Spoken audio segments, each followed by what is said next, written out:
Un dato è stato già citato, sono 120 operazioni e sentenze di mafia nel centro nord Italia e una al mese nell'arco di 10 anni, in un territorio che in teoria dovrebbe essere tranquillo. Questa è la premessa, no?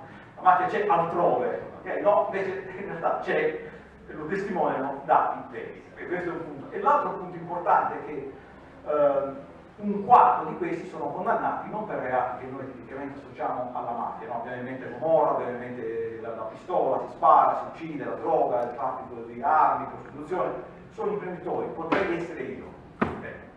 Non si presentano diverso da me. A questo punto abbiamo, con i dati, cercato di provare a dire, beh, insomma, fanno solo movimento terra, perché poi a un certo punto si è anche passati dalla condizione in cui la mafia non c'era all'idea che la mafia facesse solo movimento terra. Movimento terra, ok.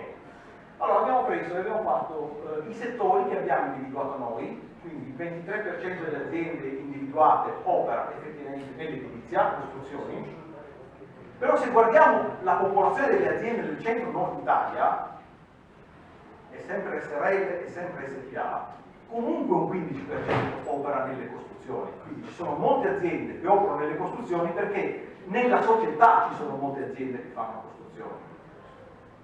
Attività immobiliare è il 21, ma nelle aziende del centro d'Italia, SRL e SPA, che sono molti milioni di aziende, quindi stiamo parlando, quindi la colonna che trovate, che vedete alla vostra destra, sono tutte le aziende SRL e SPA nel centro d'Italia, sono milioni di aziende, comunque il 16% opera nell'attività immobiliare. Non c'è nessun settore che non è stato coinvolto, non servizi educativi, servizi assistenziali alle persone, servizi medici, servizi di consulenza alle aziende, hanno fatto tutti i settori possibili e immaginabili. L'idea che sia un fenomeno sostanzialmente legato all'edilizia, al movimento terra, non corrisponde con i dati che vediamo. E questo è un punto importante. Cosa fanno le organizzazioni criminali? Si mimetizzano con la società nella quale vogliono entrare in rapporto. Assumono caratteristiche che non sono così diverse, salvo poi utilizzare il metodo mafioso per avere dei vantaggi.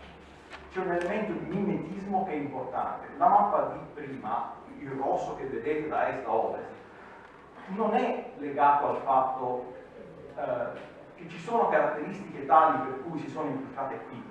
Siamo già pre-ammalati, quindi il virus arriva. Le organizzazioni criminali sono infiltrate ovunque, in Germania, in Canada, negli Stati Uniti, in Australia, in Nuova Zelanda. Calipari dall'Australia porta i riti di associazione all''ndrangheta in dialetto calabrese. Era il 1994, quindi non è che qui arrivano perché siamo pre-ammalati.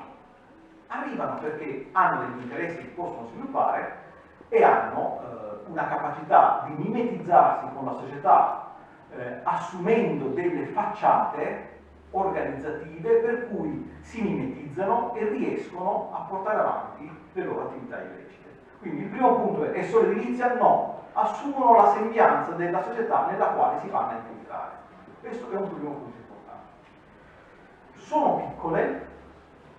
No. La dimensione media è il doppio della dimensione media di tutte le altre aziende. Quindi, se prendo tutte le aziende del centro-nord Italia non infiltrate, hanno in media 3 milioni di ricavi, quelle criminali ne hanno 6,4. Se prendo le aziende sane del centro-nord Italia, hanno in media 5,1 milioni di investimenti, il totale attivo è il totale degli investimenti delle aziende, quelle criminali ne hanno 13,3, quindi in media sono quasi il doppio di dimensione delle aziende non criminali. Non è solo edilizia, non sono piccole. Veniamo fuori dall'idea che c'è il ristorantino, il barretto, no, non è questo. C'è anche quello, per l'amor del cielo. Vi sto dicendo che quello non c'è, ma non è l'unico elemento e non è l'unica appunto caratteristica. Hanno molta liquidità? No, sono più indebitate delle altre.